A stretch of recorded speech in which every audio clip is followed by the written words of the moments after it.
예, 안녕하십니까. 글로벌 디펜스 뉴스 팬 여러분. 자, 이번 시간은요, 또 강성훈 씨를 모셨습니다. 예. 제가 초청한 건 아니고, 자기가 왔어요. 했는데, 지난번에 찍어가지고, 세 편을 지금 나눈 겁니다. 그 한 편 한 편이 내용이 너무 좋아가지고, 일단 세 편으로 나눈 건데, 오늘 마지막, 준비한 거 마지막 이야기를 한번 들어보려고 하는데요. 잘 지내셨습니까? 잘 지냈습니다. 예, 병기 예. 한쪽 동안. 군대는 다녀오셨습니까? 그럼요. 군대 생활 잠깐 이야기 좀 해주십시오. 군대 생활이라고 한다면 저는 이제 최전방 육군에 있었고, 저는 무엇보다 안보가 중요하다고 하는 것 자체가 이런 점인 것 같습니다. GOP에서 생활을 하면서 예. 손이 덜덜 떨면서 이 혹한기에 정말 손이 빨갛게 화상을 입거나, 예. 우리 또 젊은 청년들이 많은 또 국가를 지키기 위해서 이 새벽에나 또 낮에 아침에 뭐 24시간 할 거 없이 정말 그 최전방은 365일 24시간이 정말 긴장 속에서 흘러갑니다. 근데 저는 깜짝 놀랐습니다. 과거 문재인 정부 때 어떻게 했습니까? GP를 폭파하고요. 예. GP 폭파만 그게 다입니까? 북괴와 손을 잡았다고 저는 생각을 하는 것 중에 하나가 이런 겁니다.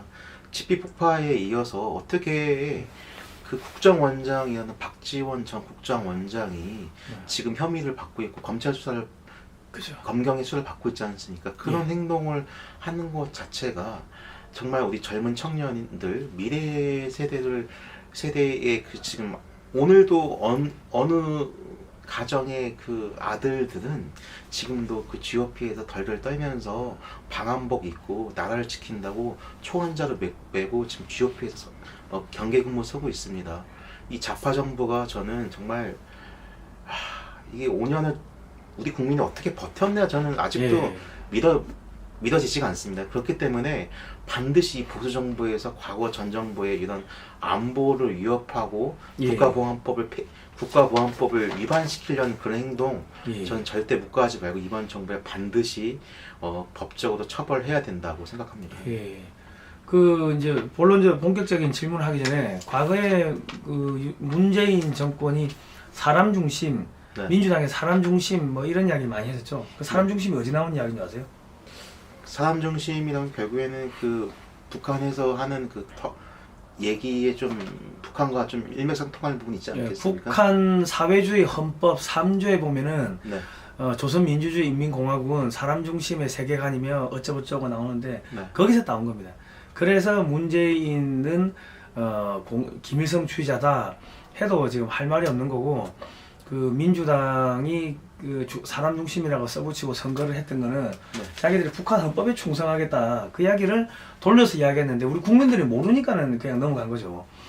그러니까 어쨌든 간에 지금 이 새해 2023년 새해 예산 네. 국회 지금 통과를 못하게 지금 우리 민주당이 지금 틀어막고 있는데, 맞습니다. 그리고 속된 말로 이거 해줄 테니까 다른 거를 좀 해달라 이런 식으로 네. 지금 빅딜하자 이런 식으로 하고 있는데, 이 사람들이 이렇게 예산 가지고 소위 말하는 발목 잡기 네. 혹은 깽판이라고 경상도에서는 그런 이야기를 합니다. 네. 경상도 표준어예요, 깽판은. 예, 그런데 왜 이렇게 이 난리를 칩니까? 왜 이렇다고 봐야 됩니까? 저는 크게 두 가지라고 생각을 합니다. 예. 첫 번째는 이런 이유가 있을 것 같습니다. 결국엔 지금 민주당에 처한 상황은 이재명의 방탄 국회, 이재명을 지키는 것이 본인들이 차기 총선의 공천까지 받는 그것에 아마 목숨이 걸렸다 생각을 하기 때문에 이재명의 방탄 국회를, 이재명의 죄를, 쉽게 얘기해서 대장동을 설계한 이가 범인 아니겠습니까? 그 대장동 게이트를 어떻게든 숨기고 덮기 위한 아마 행동이 아닐까 저는 생각을 합니다. 둘째는 그것으로 이제 딜을 하려고 하는 거고요. 정부의 가장 큰 정책 중에 가장 큰 요소 중 하나가 예산입니다. 예. 우리가 예산인데요.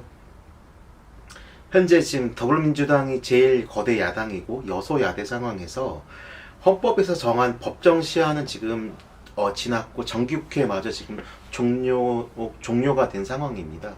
결국에는 이를 통해서 지금 민주당이 지금 이태원 사고에 대해서 특검을 요구한다거나 결국에는 이재명 지키기를 한다거나 또 이 예산안 처리를 미루면서 결국에는 본인네들의 예산 원하는 지역구 예산을 좀 넣고 결국에는 새로운 윤석열 보수정부가 원하는 예산을 빼앗기 위한 하나의 전략이 아닐까.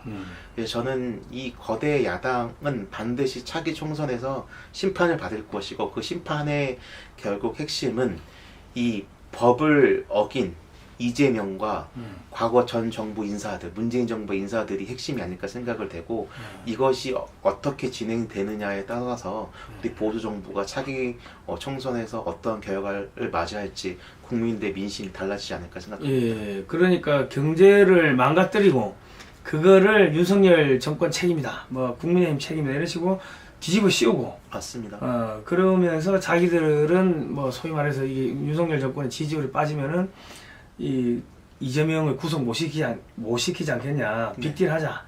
그리고 뭐 이태원 사고 가지고 뭐 국정조사하자. 맞습니다. 말도 안 되는 걸 자꾸 이제 엮는 게 결국은 나라를 망가뜨리기 위함이다. 뭐 그렇게 보시는 거네요. 네, 맞습니다. 그러군요. 그러니까 지금 이태원 사고 같은 경우도 사실은 거기에서 지금 뭐 이 압사된 거 말고도 한 100몇십 미터 이상 떨어진 곳에서 죽은 시신들이 많이 나오고 하면은 네. 그리고 이제 뭐 펜타닐 이 마약 성분이 그 광범위하게 뿌려졌다는 그런 이야기도 나오고 하는데 네. 근데 국정조사를 하자고 하면서 검찰 대검을 또 국정조사를 하자 그러고 그 대통령실의 국정상황실을 또 국정조사를 하자 그러고 그런데 왜 이런 말도 안 되는 이야기를 한다고 생각하세요? 결국에는 본인네들의 야당이 과거에 잘못한 그 위법 행위가 드러나기 때문에 그것을 급급하게 감추기 위해서 다시 얘기해서 감추는 것만큼 이재명을 지켜야 예. 본인들의 목숨이 연장되기 때문에 이 좌파 국회의원들이 행동이 그렇게 하나로 똘똘 뭉치지 않았나 생각을 하고요. 저는 근데 민주당 국회의원들한테 이걸 좀 여쭤보고 싶습니다. 민주당 그 180석 거대 여당일 때 그 중대재해처벌법 통과시킬 때 야당의 그 당시 국민의힘 전신의 미래통합당의 목소리를 얼마큼 들어주셨는지 저는 묻고 싶고요. 이 그 법안에 보면 이런 게 있습니다. 중대재해라고 하면 이런 게 있습니다. 사망사고, 그 다음에 직업성 질병, 동시다발 부상자 전체 몇 주 이상 이렇게 있는데요. 이것을 중대재해처벌법으로 처리하느냐 안 하느냐는 가장 중요한 거는 결국에는 핵심 키워드는 고의성 의무입니다. 예. 근데 저는 이걸 묻고 싶어요. 이태원 사고에서 윤석열 대통령과 이상민 장관이 일부러 사고를 나게끔 고의적인 어떤 행위를 했습니까? 이상민 장관을 빨리 장관을 끌어내려야 할 이유가 합의를 했으면서도 그렇게 해도 이유가 있습니까?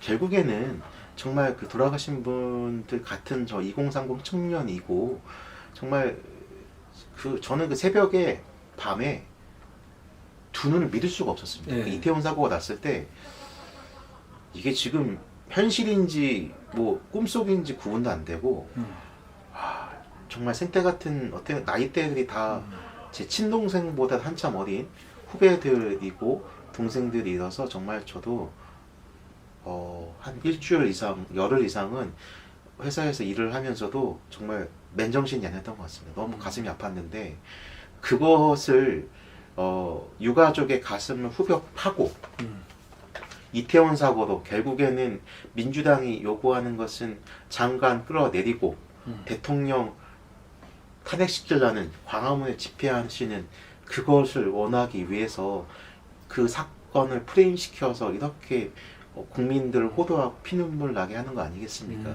이런 민주당 반드시 우리 국민들께서 반드시 인지하시고 다음 총선에서는 절대 한 표도 저는 전국에서 그렇습니다.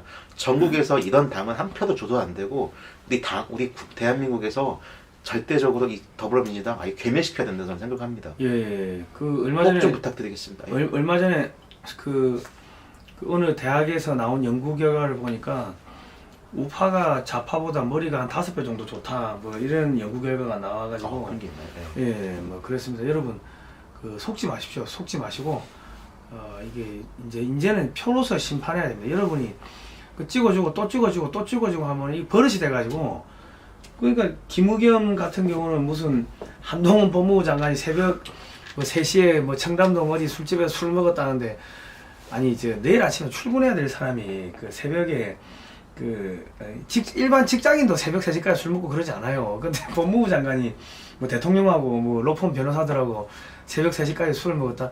뭐 상식적으로 봐도 말이 안 되는 이야기를 그거를 진짜라고 국회에서 퍼뜨리고 하는 것 같으면 그 지적 능력, 지능이 조금 떨어지는 애들이 이 좌파 정당에서 활동하는 정치인이 아닌가 싶은 생각이 듭니다. 예. 저는 이제 그게 되게 와, 엄청 기함하고 놀랐습니다. 왜 그러냐면 김의겸 의원 자체가 과거 문재인 정부의 예. 청와대 대변인이었지 않습니까? 지금도 근데- 민주당 대변인 아닌가요? 그렇죠. 근데 처참합니다. 그 당을 대한민국을 대통령 국권 통수권자 대신해서 그 대변하신다는 분이 이제 야당이 돼서 국회의원이 되셔서 하나의 300명 중 한 명이 입법기관으로서 예. 사실로 확인되지 않는 허위 사실을 유포하는 것 자체는 그죠. 이게 보수 정부가 과감하게 이 좌파를 때려잡지 않았기 때문이기 예. 때문에 이번 기회에 우리 윤석열 대통령과 한동훈 법무부 장관이 정의롭게 법과 원칙에 따라서 이 몽둥이 들고 우리 좌파들 꼭 처벌해야 됩니다. 예. 아무튼간에 저 윤석열 대통령 또 아마 이 방송 뭐 참모들이 이제 보고 있을 것 같은데 이 보시고 우리 30대 청년들의 소망대로 그 좌파 정권 이 거짓말하는 이 피노키오 같은 인간들을 아니 나 정치인들 거짓말할 때마다 코가 좀 길어졌으면 좋겠어 피노키오처럼 꼭 좀 민사 형사 처벌을 좀 해주셨으면 감사하겠습니다. 마지막으로 그 윤석열 대통령한테 전화 한 말씀 하시죠. 예. 아 영남 편지인가요? 또 해. 혹시나 하나 또 답장이 올지 또 해. 답장 주시면 감사하겠습니다. 예, 존경하는 우리 윤석열 대통령님, 지금 그 연말에 지금 동절기이기도 하고 엄청 한파가 몰아쳐서 엄청 국민들 보살피신다고 고생이 많으십니다. 저는 이번에 이 얘기를 꼭 드리고 싶습니다. 일을 하지 않는 사회는 부패한 사회입니다. 저는 직장인으로서 많이 느꼈습니다. 과거 문재인 정부 때 실업급여로서 살아가는 청년들, 실업급여를 받기 위해서 일부러 일을 되게 노조에 가입을 해서 실업급여만 받으면 된다는 그런 일하지 않는 사회는 저는 나이를 지고화를 막론하고 이 사회는 부패한 사회이고 그 사회는 곧 죽은 사회라고 생각을 합니다. 과거 5년 동안의 그 좌파 정권에서 이 안보뿐만 아니고 이 경제에 있어서도 이런 청년들에게 이 잘못된 인식과 이런 행동을 했기 때문에 많은 청년들이 피눈물 흘리고 있고 아직도 취업을 하기 위해 정말 하루하루를 정말 오늘의 희망을 갖고 오늘의 좌절이 있더라도 내일의 희망을 갖고 꿈을 갖고 정말 지하철에 고단한 삶을 진짜 이어폰 끼고 음악 들으면서 내일을 위해서 열심히 뛰고 있습니다. 근데 이것의 가장 중요한 점은요, 민주노총 반드시 때려잡아서 괴멸시키고 이것뿐만 아니고 그 주사파 그 단체들 하나같이 처벌해서 우리나라의 노동자는 저는 이렇게 생각합니다.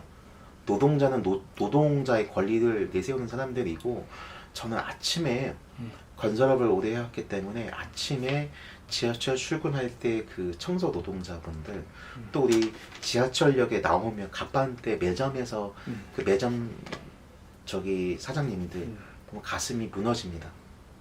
그런 분들이 위에 있으라고 노동자가 있는 겁니다. 꼭 이 보수가 잘 됐으면 좋겠습니다. 윤석열 대통령님 끝까지 힘내십시오. 감사합니다.